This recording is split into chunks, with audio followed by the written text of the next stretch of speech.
이사야 11장 1절에서부터 16절에 있는 말씀을 의지해서 말씀의 제목을 메시아의 나심과 통치라는 말씀의 제목으로 오늘 말씀을 통해서 은혜를 받고자 합니다. 다음 주가 무슨 날이죠? 성탄절입니다. 오늘 2022년 한해도 한 주가 남았습니다. 오늘 빼면. 그래서 성탄절을 즈음해서 오늘 이사야 11장에 있는 말씀을 통해서 은혜를 나누고자 합니다. 메시아의 나심과 통치, 봉도가 했던 이 본문의 말씀은 평화의 왕으로 오시는 메시아의 나심, 곧 그리스도라고도 보통 얘기하죠. 그리스도의 나심과 그의 공의로운 통치로 인해서 유다와 세상 만민을 구원하실 것을 예언한 그런 본문의 말씀입니다. 이 예언의 말씀은 예수님이 오시기 전 약 700년 전에 이사야 선지자가 예언한 말씀인데, 참으로 하나님을 배반하고 자기 멋대로 살아갔던 그 유다 백성을 하나님께서 심판하시겠다라고 말씀하시고 난 다음에 그 중에서도 하나님께서 긍휼을 베풀어서 바로 메시아를 통하여서 그 백성들을 구원해 줄 것을 약속한 그러한 본문의 말씀입니다. 이 예언의 말씀대로 이 백성들을 구원하기 위해서 예수님께서 오셨고, 그 예언의 말씀들이 성취되었고 지금도 성취되고 있으며 예수님이 재림하시게 되면 궁극적으로 다 완성이 될 그러한 본문의 말씀이에요. 그래서 오늘 이 말씀을 통해서 세 가지 정도 살펴보고 은혜를 나누겠습니다. 먼저 1절과 2절에 보시면 메시아의 나심과 통치는 어떻게 나시는가? 이새의 줄기와 뿌리에서 나시고 성령이 충만한 분으로 오신다는 거예요. 1절 먼저 보시면은요. 1절 이새의 줄기에서 한 싹이 나며 그 뿌리에서 한 가지가 나서 결실할 것이요. 예, 본문의 말씀은 메시아가 어떻게 태어날 것인가, 어떠한 혈통을 통해서 탄생하실까, 그렇게 예언한 말씀인데, 그러니까 이새의 줄기에서 한 싹이 나고 그 뿌리에서 한 가지가 난다. 이것은 메시아가 이새의 혈통을 통하여서 탄생할 것을 예언한 겁니다. 이새, 누구의 보통 아버지라고 알고 있죠? 다윗의 아버지죠. 다윗의 아버지고, 또 이새의 줄기, 그 뿌리라고 하는 건 바로 그 다윗의 혈통을 통하여서 그리스도가 탄생할 건 예언한 겁니다. 또 싹과 가지라고 하는 건 바로 그리스도를 얘기를 하고 있는 거예요. 그러니까 종합해서 살펴보게 되면 다윗의 자손 중에서 그리스도가 나타날 것, 태어날 것을 예언한 말씀이에요. 그런데 대부분의 그 칼빈을 비롯한 많은 신학자들은 다윗의 집, 이 말씀이 바로 다윗의 집을 비하해서 표현한 것이다 라고 이렇게 해석을 하고 있어요. 이게 무슨 말인가? 메시아가 이새의 줄기 그 뿌리에서 난다는 것은 메시아가 인간적인 관점에서 봤을 때의 좋은 환경에서 태어난다는 게 아니라는 얘기입니다. 다윗은 뒤에 가서 이제 새로운 왕조를 열고 전무후무한 인류 역사 가운데 가장 선한, 가장 위대한 인물이고 왕이 되었지만, 그러나 그의 아버지를 봤을 때에는 목동의 출신이에요. 목자 출신이라고요. 우리식으로 얘기하면 별로 그렇게 좋은 혈통이 아니라는 얘기입니다. 그런 시골에서 양을 치던 별반 가문적으로 봤을 때에 별로 좋지 않은 환경에서 태어나서 사람들로부터 좋은 평가를 받지 못했습니다. 실제로 그래서 다윗의 혈통으로 오신 그 그리스도가 처음 났을 때에 그 유대인들이 그의 출신이나 외모를 봤을 때에 그가 어디서 태어났는가 들고 여러 가지로 얘기를 했습니다. 그래서 그 출신을 두고 그 예수님께서 오셨을 때에 예수님을 믿고 받아들이지 않았던 게 사실이에요. 그렇죠? 마가복음 6장 한번 가보세요. 마가복음 6장 2절과 3절.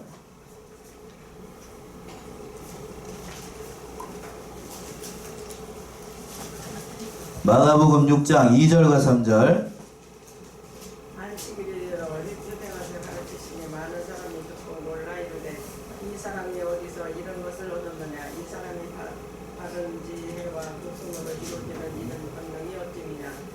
사람이 마리아의 아들 목수가 아니냐, 야곱과 요셉과 유다와 시몬의 형제가 아니냐, 그 너희들이 우리와 함께 여기 있지 아니하냐고 예수를 대적하니라. 예. 다시 한번 보시면 안식일이 되어 회당에서 가르치시니 많은 사람들이 듣고 놀라가로되 많은 이적을 했다고 예수님께서. 그러니까 이 사람이 어디서 이런 것을 얻었느냐, 이 사람의 받은 지혜와 그 손으로 이루어지는 이런 권능이 어찌 됨이뇨. 이 사람이 마리아 아들 목수가 아니냐, 야고보와 요셉을 유다와 시몬의 형제가 아니냐, 그 누이들이 우리와 함께 여기 있지 아니하냐 하고 예수를 어떻게 했다고요? 배척했습니다. 예수님에 대해서 너무나도 잘 알고 있었던 사람들은 예수를 믿지 않았다는 얘기입니다.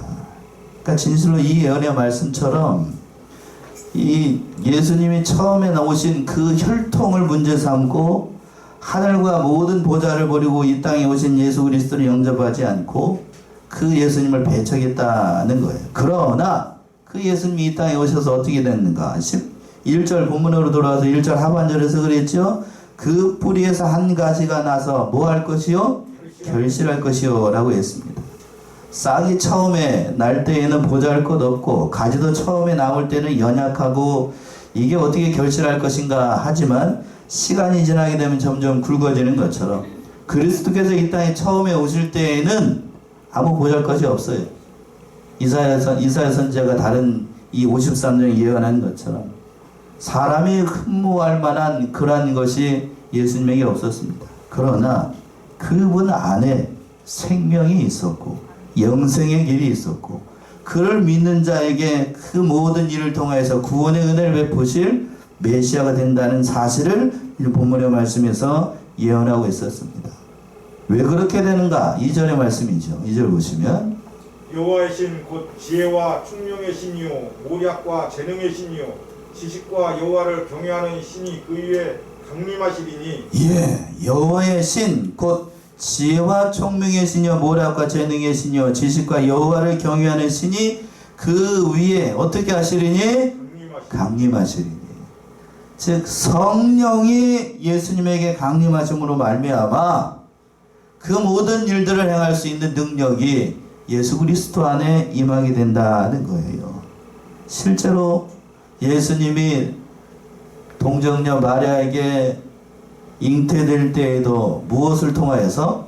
성령을 통하여서 잉태가 됐고, 또 공생애를 시작하실 때에 첫 번째 세례를 받을 때에도 성령이 뭐같이 내려오시고 비둘기같이 강림하셔가지고 그 모든 일들을 감당하시게 했었던 거고, 또 광야로 나와서 첫 번째 시험을 받을 때에 누구에게 이끌려 받아서?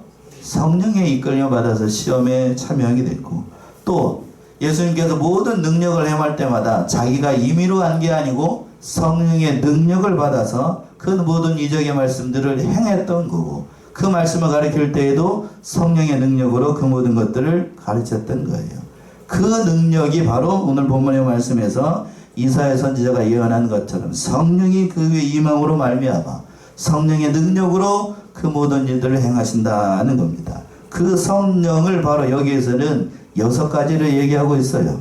뭐라고 얘기를 하고 있냐면 여호와의 신, 곧 첫 번째 무엇은 신이라고 얘기하고 있냐면 지혜와 총명의 신. 지혜와 총명의 신. 이건 성령의 지적인 면을 얘기를 하는 거예요. 모든 것을 바로 아시고 판단하시는 그런 신령한 지혜가 있는 신, 모든 것을 통달하시는 총명의 신이 강림하신다는 얘기입니다. 두 번째는 뭐라고 그랬냐면 모략과 재능의 신. 그는 성령의 정치적인 능력을 얘기를 하는 겁니다. 그러니까 모든 계획을 하시고 모든 것을 세우시고 모든 것을 다스릴 수 있는 그런 모략과 지혜와 능력이 무한하신 그러한 재능의 신이 임하게 될 것이다 하는 거고, 마지막은 뭐라고 그랬냐면 지식과 여호와를 경외하는 신. 누구를 경외하는 신이요? 여호와를 경외하는 신. 여호와를 경외하는 신. 이건 성령 하나님의 순결하신 신앙의 능력을 얘기를 하는 거예요. 그러니까 모든 것을 다 하시는 전지전능하신 그 신, 그리고 누구보다도 바로 하나님을 경외하게끔 하는 신이 그 예수님에게 강림하셔서 그 모든 일들을 하게끔 한다는 거예요. 그러니까 성도들로 하여금 그러니까 이 예수님께서 가장 중요하게 여기시는 것은 누구를 경외하게끔 한다고요? 여호와를 경외하게끔 하는 겁니다. 이러한 성령께서 그리스도에게 충만하기 때문에 하나님의 모든 구원 역사를 이루고 완전하게 성취해 나갈 수가 있었던 겁니다. 두 번째는 3절과 5절에 있는 것처럼 여호와를 경외함으로 공의로 모든 것을 다스리시는 분이다고 얘기하고 있어요. 3절 읽어보시면요. 3절. 그가 여호와를 경외함으로 즐거움을 삼을 것이며 그 눈에 보이는 대로 심판치 아니하며 귀에 들리는 대로 판단치 아니하며. 예, 3절에서 보시면 3절 다시 한번 보시면 그랬습니다. 그가 누구를 경외함으로? 여호와를 경외함으로 즐거움을 삼을 것이며 그 눈에 보이는 대로 심판치 아니하며 귀에 들리는 대로 판단치 아니하리라. 자, 그가 여호와를 경외함으로, 이거는 이 땅에 오실 예수님 그리스도가 여호와를 경외함으로 자기에게 맡겨진 모든 일을 다 행하신다, 이렇게 해석할 수도 있지만 그보다는 앞에서 그랬습니다. 성령 하나님이 누구를 경외하게끔 한다고 그랬죠? 여호와를 경외하게끔 한다는 얘기입니다. 그러니까 성령 하나님이 강림하시게 되면 성령 하나님께서 하시는 일이 뭔가 하면 누구를 경외하게끔 하는 거예요? 여호와를 경외하게끔. 누구에게? 그리스도에게, 모든 믿는 자에게. 모든 믿는 자에게 성령께서 가장 하시는 일이 뭔가 하면 바로 그 사람을 통해서 누구를 경외하게끔? 하나님을 경외하게끔, 여호와 하나님을 경외하게끔 하는 거예요. 그 일에 그 영이 충만하신 그리스도도 누구를 경외하게끔 하는 거냐면 여호와를 경외하게끔 하는 일입니다. 그러니까 성령의 가장 큰 사역, 성령의 가장 큰 일이 뭔가? 바로 우리 자신이 누구를 경외하게끔 하는 거냐면 하나님을 경외하게끔 하는 거예요. 여러분은 여호와 경외라는 말을 들었을 때 어떤 생각이 드시나요? 하나님을 무서워하고 두려워 떨고 감히 가까이 할 수 없는 것, 그게 여호와를 경외하는 걸까요? 그런 게 아니에요. 단순한 공포가 아닙니다. 여호와를 경외한다는 건, 저를 가르쳤던 목사님들도 그렇고 저희 은사 목사님들도 그렇고, 여호와를 경외한다라고 하면 뭐라고 얘기를 하냐면 하나님을 두렵고 떨림으로 섬기는 것. 그러면 하나님을 두렵고 무서워하고 떨림으로 섬긴다, 일면 맞는 얘기예요. 일면 맞는 얘기인데, 그럼 뭐가 사라지기 쉽냐면, 뭐가 사라지기 쉽죠? 하나님을 사랑하는 면. 보통 아이들을 키우다 보면요, 저도 어린 아들이 있습니다만 아이들을 키우다 보면 그렇게 얘기합니다. 엄마는 나를 어떻게 하는 것 같고요? 사랑하는 것 같고, 아빠는 나를 뭐 하는 것 같다고? 사랑하지 않는 것 같다, 이렇게 얘기합니다. 여기 아버님들, 여러분 저희 자식 키울 때 아버지들이 자식을 사랑하지 않나요? 다만 뭐하지 않을 뿐이죠? 표현하지 않을 뿐이고, 표현을 정확하게 얘기하면 표현을 못할 뿐입니다. 표현을 못할 뿐. 왜? 그걸 배운 적이 없으니. 그러나 어디로는 사랑하죠? 마음으로는, 입술로 사랑하는 여자들보다 더 사랑해요. 입술로 사랑하는 여자보다. 목사님 오늘 주일, 거룩한 주일에 성차별하는 건가요? 그렇지 않아요. 말보다 뭐가 더 중요합니까? 마음이 중요해요. 여호와 경외하게끔 한다는 것은 그런 의미예요. 그런 의미. 여호와를 경외하기 때문에, 예수 그리스도께서 여호와를 경외하기 때문에, 성령께서 여호와를 경외하기 때문에, 다른 말로 표현하면 여호와를 어떻게 하기 때문에? 진심으로 사랑하기 때문에, 그 사랑하는 하나님을 누구에게? 자기를 따르는, 자기를 바라보는 사람들에게 그것을 전하는 거예요. 그 하나님의 사랑을 전하는 겁니다. 그 사랑을 모르면 전할 수 있을까요? 못하는 거예요. 자, 한번 봅시다. 찾아보세요. 고린도전서 12장. 고린도전서 12장 2절에서부터 3절 한번 보세요. 너희도 알거니와 너희가 이방인으로 있을 때에 말 못하는 우상에게로 끄는 그대로 끌려갔느니라. 그러므로 내가 너희에게 알게 하노니 하나님의 영으로 말하는 자는 누구든지 예수를 저주할 자라 하지 않고 또 성령으로 아니하고는 누구든지 예수를 주시라 할 수 없느니라. 그렇습니다. 12장 3절에서 그랬어요. 고린도전서 12장 3절에 보면 뭐라고 그랬냐면 그러므로 내가 너에게 알게 하노니 하나님의 영으로 말하는 자는 누구를 예수를 뭐라고 한다고요? 저주할 자라고 하지 않고 또 성령으로 아니하고는 누구를 예수를 뭐라고 할 수 없다고요? 주시라고 할 수 없습니다. 이게 무슨 얘기인가? 성령이 아니고는 예수님을 주라고 고백할 수 없고 성령이 아니고는 하나님을 뭐하게끔 할 수 없다고요? 경외하게끔 할 수 없다는 얘기입니다. 성령이 아니고는 하나님을 사랑할 수 없게끔 하는 거예요. 그 영에 충만하신 그리스도께서 그 하나님의 사랑을 통하여서 그 예수를 믿는 자들에게 하나님을 사랑하게끔, 다른 말로 오늘 본문의 말씀에서 표현한 대로 하나님을 경외하게끔 만드는 거예요. 그래서 나만 알고 내가 세상에서 가장 잘난 사람인 줄 알고 내 멋대로 살아갔던 사람들이 하나님을 알므로 말미암아 예수 그리스도를 믿음으로 말미암아 이제는 누구를 위한 삶을 살아가게 되는가? 자신을 위한 삶이 아니고 누구를 위하는 삶? 하나님을 위하는 삶. 하나님을 경외하는 게 뭔가를 깨닫게 되는 거예요. 그래서 그 하나님을 경외함으로 무슨 일을 하는가? 그걸 즐거움으로 삼으며 그 눈에 보이는 대로 심판하지 않고 귀에 들리는 대로 판단하지 않아요. 누구를 사랑하기 때문에? 하나님을 사랑하기 때문에. 사랑하니까, 하나님을 사랑하니까요, 눈에 보이는 대로 사람을 판단하지 않습니다. 또 귀에 들리는 대로 사람을 평가하지 않아요. 단순히 겉으로 보이는 그 외모만 보고 사람을 판단하는 게 아니고 그 중심을 보시고 그 모든 것을 헤아리시는 그리스도라는 얘기입니다. 또 4절과 5절 보시면은요, 4절 5절. 공의로 빈핍한 자를 심판하며 정직으로 세상에 겸손한 자를 판단할 것이며 그 입의 막대기로 세상을 치며 입술의 기운으로 악인을 죽일 것이며 공의로 그 허리띠를 삼으며 성실로 몸의 띠를 삼으리라. 예, 공의로 빈핍한 자를 심판하며 정직으로 세상에 겸손한 자를 판단할 것이고, 이 세상은 그렇습니다. 제대로 된 재판이 이루어지지 않고 불의하게 판단한 경우가 참으로 많지만, 그러나 우리 이 땅에 오실 그리스도는 그렇게 판단하지 않고 그 정직으로 세상의 모든 자들을 판단하시고 평가하시고 심판하신다는 얘기입니다. 또 중반절에서 그랬네요. 그 입의 막대기로 세상을 어떻게 한다고요? 치며 입술의 기운으로 악인을 죽일 것이다. 여기서 입의 막대기라는 것은 그리스도의 입에서 나오는 진리의 말씀을 가리키는 거고, 입술의 기운이라고 하는 것은 말씀의 능력을 가리키는 거예요. 그러니까 예수님께서 심판하실 때에는 무엇대로 평가를 하는 거냐면 진리의 말씀대로 능력 있게 심판할 것을 말씀한 거예요.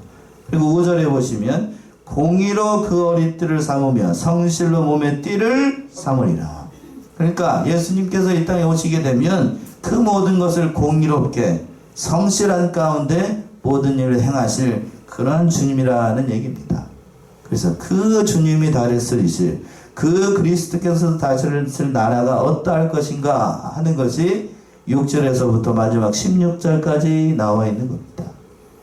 그 그리스도가 다스리는 나라, 얼마나 아름다운 나라가 될 것인가. 마지막으로 세 번째, 진정한 진정한 평강이 있는 나라, 모든 택한 백성들이 그에게 돌아온다는 거예요. 자, 6절에서부터 9절 보시면 먼저 6절에서부터 9절. 그때 이리가 어린 양과 함께 거하며 표범이 어린 염소와 함께 누우며 송아지와 어린 사자와 살찐 짐승이 함께 있어 어린아이에게 끌리며 암소와 곰이 함께 먹으며 그것들의 새끼가 함께 엎드리며 사자가 소처럼 풀을 먹을 것이며 젖먹는 아이가 북사의 구멍에서 장난하며 젖된 어린아이가 북사의 골에 손을 넣을 것이라. 나의 거룩한 산 모든 곳에서 해진도 없고 상함도 없을 것이니 이는 물이 바다를 덮음같이 여호와를 아는 지식이 세상에 충만할 것임이니라. 예, 6절부터 9절까지는 그리스도께서 오셔가지고 다스리시는 나라가 진정한 평강이 있는 나라가 될 것이다 하는 얘기예요.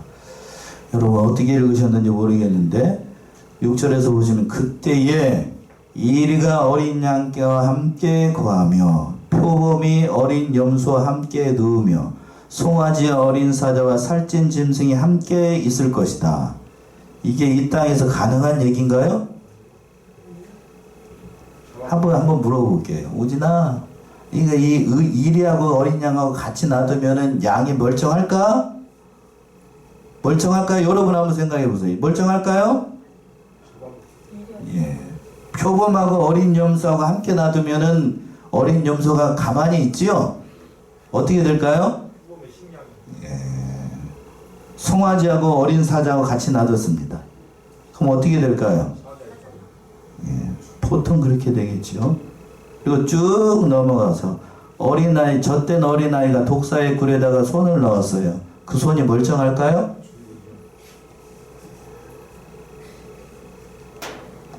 뱀이 죽든지 아이가 죽든지 둘 중에 하나가 죽겠죠. 그런데 예수 그리스도께서 다스리신 나라가 되면 이 모든 것들이 그 모든 이 말씀처럼 이루어지게 된다는 것. 진정한 평화가 있는 나라.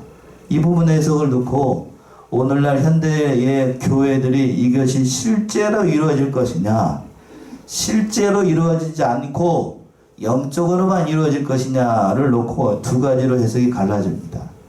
여러분들은 어떻게 생각하십니까? 이 땅에 이러한 나라가 진정으로 이루어질 것이다. 전장가에 아니면 이것은 단지 그냥 예수님께서 장차 오시게 되면 이루어질 나라가 아니고 그냥 영적인 나라라고만 생각하시면 어느 쪽이에요? 그런데 여러분은 전자라고 보통 생각을 하시잖아요. 근데 오늘날 신학자들 가운데 무천년을 생각하고 있는 사람들, 한국의 대부분의 장로기들 지금 다 무천년주의로 가고 있거든요. 그래서 이 말씀이 실제로 이루어지는 게 아니고 재림 이후에 실제로 이루어진 것이 아니라 어떤 때로만 영적으로만 이루어진다라고 얘기를 합니다. 왜? 인간의 이성으로 봤을 때 이게 가능한 게 아니거든요. 그렇다면 목사님, 이러한 때가 이 지구상에 있었나요? 있었나요? 없었나요? 언제 그랬어요? 에덴 동산 때. 에덴 동산 때. 그랬습니다. 에덴 동산에서 이루어졌어요. 그러나 뭐 때문에 그 나라를 잃어버렸어요? 누가 범죄했기 때문에? 아담과 하와가 범죄함으로 말미암아 에덴 동산에서 쫓겨나고 그 에덴 동산은 천사들이 지키고 파해버렸어요. 이 지구상에 존재하지 않아요. 그 잃어버렸던 나라를 누가 오시면? 예수님이 오시면 다시 이루어진다는 얘기예요. 저는 문자 그대로 이대로 이루어질 것을 저는 믿습니다. 그게 저의 신앙이에요. 그래서 어떻게 그렇게 되어 있습니까? 자, 요한계시록을 한번 가보세요. 요한계시록 20장 1절에서부터 3절. 요한계시록 20장 1절에서부터 3절. 또 내가 보매 천사가 무저갱 10쇠와 큰 쇠사슬을 그 손에 가지고 하늘로서 내려와서 용을 잡으니 곧 옛 뱀이요 마귀요 사단이라. 잡아 1000년 동안 결박하여 무저갱에 던져 잠그고 그 위에 임봉하여 1000년이 차도록 다시는 만국을 미혹하지 못하게 하였다가 그 후에는 반드시 잠깐 노일이라. 예. 자, 이 말씀이 뭐냐 하면 예수님께서 재림하셔가지고 천사를 보내가지고 뭐를 잡는다고 그랬어요? 용이라고도 하고 곧 예뱀이라고 하는 누구를 잡아요? 마귀 사단 마귀를 잡아서 어디에다 던져버린다고요? 무저갱에다 던진다고요. 무저갱에다 던집니다. 무저갱이 뭔가 밑이 없는, 밑바닥이 없는 구렁텅이에요.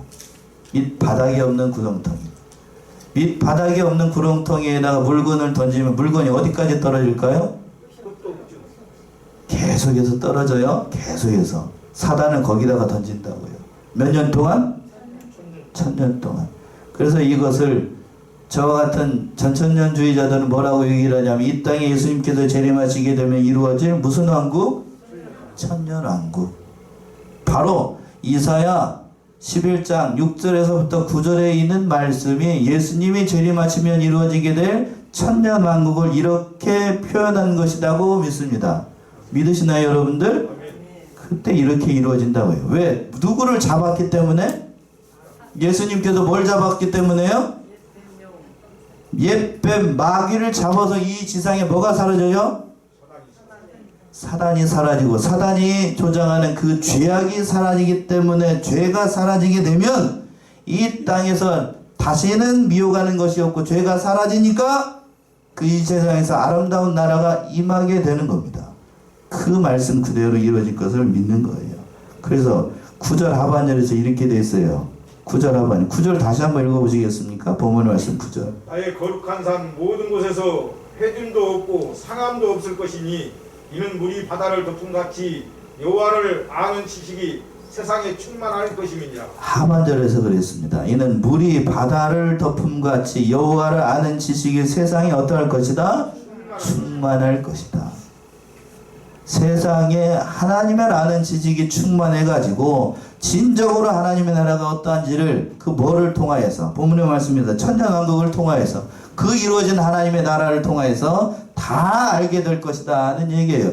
그 나라가 진정한 평강의 나라가 임하게 되니까 세상에 있는 모든 택한 백성들이 그 나라로 다 돌아오게 돼요.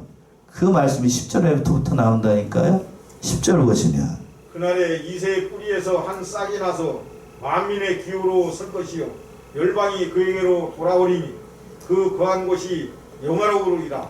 그날에 라는 말은 그 앞에 6절에서부터 9절에 이루어진 그 나라가 이루어지는 그날에 이새의 뿌리에서 한 싹이 나서 만민의 기호로 설 것이요 열방이 그에게로 어떻게 하리니? 돌아오리니. 그 아름다운 나라 천년왕국이 이 땅에 이루어지게 되면 그 아름다운 나라를 보고 세상에 흩어져 있던 모든 하나님의 택한 백성들 모든 민족들이 그 안에 다 들어오게 됩니다. 그래서 그 거하는 곳이 어떻게 돼요? 영화로운 나라가 된다고요. 그래서 11절 보시면 또 11절 그날에 주께서 다시 손을 펴사 그 남은 백성을 아수르와 애굽과 바드로스와 구스와 엘람과 시날과 하맛과 바다 섬들에서 돌아오게 하실 것이라. 그날에 예수님이 오시게 되면 그날에 그 예수님께서 손을 펴자 그 남은 백성이 어디로부터 돌아오고 아수르에서부터 돌아오고 애굽으로 돌아오고 바드로스는 애굽을 다른 말이에요. 애굽의 다른 말. 그리고 구스와 엘람과 시날과 하맛과 바다의 섬들에서 흩어져 있던 모든 택한 백성들이 다 돌아오게 됩니다. 그리고 또 12절 여호와께서 열방을 향하여 기호를 세우시고 이스라엘의 쫓긴 자를 모으시며 땅 사방에서 유다의 이산한 자를 모으시리니. 예. 여호와께서 열방을 향하여 기호를 세우시고 이스라엘 쫓겨진 자를 모으고 땅 사방에서 여호와의 이산한 자를 모으랴. 흩어져 있던 모든 백성들을 다 모으게 된다는 거예요. 그리고 그 나라가 임하게 되면 다시는 싸움이 없습니다. 13절에서 그러지요. 13절. 에브라임의 투기는 없어지고 유다를 괴롭게 하던 자는 끊어지며 에브라임은 유다를 투기하지 아니하며 유다는 에브라임을 괴롭게 하지 아니할 것이요. 예, 에브라임은 북쪽에 있는 이스라엘을 얘기를 하는 거고 유다는 남쪽 유다를 얘기합니다. 두 집안이 마치 우리나라처럼 남북이 갈라져 가지고 오랫동안 싸웠어요. 그 나라가 임하게 되면 그런 싸움이 다시는 일어나지 않고 민족이 일어나는 전쟁도 지금 러시아하고 어디하고 전쟁하고 있죠? 예. 본래 우크라이나하고 러시아는 사이가 좋았답니다. 근데 러시아가 그냥 일방적으로 그 침묵을 깨고 그렇게 돼서 지금 들어왔네. 정치적인 색깔을 얘기를 하는 게 아니고 그리스도께서 오시게 되면 그런 전쟁도 다 사라지게 된다는 거예요. 또 14절 보시면 그들이 서로 블레셋 사람의 어깨에 날아 앉고 함께 동방 백성을 노략하며 에돔과 모압에 손을 대며 암몬 자손을 자기에게 복종시키리라. 예. 자기에게 복종시킨다는 얘기는 그리스도의 통치에 따른다는 얘기입니다. 그리스도의 통치. 완전한 나라가 되고 모든 것이 평화로운 나라가 되니까 그 그리스도의 권세에 다 굴복하고 그 통치에 따르게 된다는 얘기입니다. 심지어는 어디까지 이르러지는가? 19절이요. 여호와께서 애굽 해골을 알리우시고 손을 유브라데 하수 위에 흔들어 뜨거운 바람을 일으켜서 그 하수를 쳐서 7갈래로 나눠 신고 건너가게 하실 것이라. 신고 건너가게 하실 것이라. 그러니까 애굽에서 애굽의 해고라는 얘기는 그 원어의 뜻이 뭐냐면 애굽 바다의 혀라는 얘기인데, 이것은 혀같이 긴 어느 바다를 얘기할 것 같아요? 애굽을 건너오기 전에 있었던 그 긴 바다, 바로 홍해 바다를 얘기를 합니다. 홍해 바다를 말리우시고 또 유브라데 하수를 흔들어서 뜨거운 바람으로 일으켜서, 그러니까 하나님의 만능으로 역사를 하셔가지고 바다와 같은 그러한 장벽, 그 강과 같은 모든 장벽도 다 하나님의 능력으로 다 무너뜨리고 택한 백성들을 다 건너오게 하고, 거기에 뭐를 신고 건너오게 하냐면 신고 건너오게 한다는 거예요. 그 모든 어려움들을 다 이겨내서 결국에는 하나님 백성들이 그 하나님의 나라로 돌아오게끔 한다는 얘기입니다. 마지막으로 16절이요. 그에 남아있는 백성을 위하여 아수르에서부터 돌아오는 대로가 있게 하시되 이스라엘이 애굽 땅에서 나오던 날과 같게 하시리라. 예. 그래서 그에 남아있는 백성들을 위하여 아수르에서부터 돌아오는 대로가 있게 하시고, 이스라엘이 어느 땅에서 나오는 것처럼 애굽 땅에서 출애굽의 역사가 있었던 것처럼 예수님이 오시게 되면 그 모든 역사가 사방으로부터 흩어져 있던 모든 백성들이 하나님께 진심으로 돌아오게 된다. 지금 이사야가 그 메시아의 나심과 그의 통치가 어떠할 것인가를 본문의 말씀에서 얘기하고 있는 거예요. 이스라엘 백성들이 참으로 어려움 가운데 있었고 고난 가운데 있었고 그런 모든 현실들이 있었지만, 이 말씀을 의지해서 예수 그리스도를 믿고 예수 그리스도를 바라보고 소망했던 것처럼 성탄절 얼마 남지 않은 이 시간, 예수님께서 오실 날 다시 재림하실 그날을 소망하면서 그 나라를 소망하며 그의 통치에 순종하며 복된 성도로 살아가시는 저와 여러분들이 다 되시기 바랍니다. 기도하겠습니다.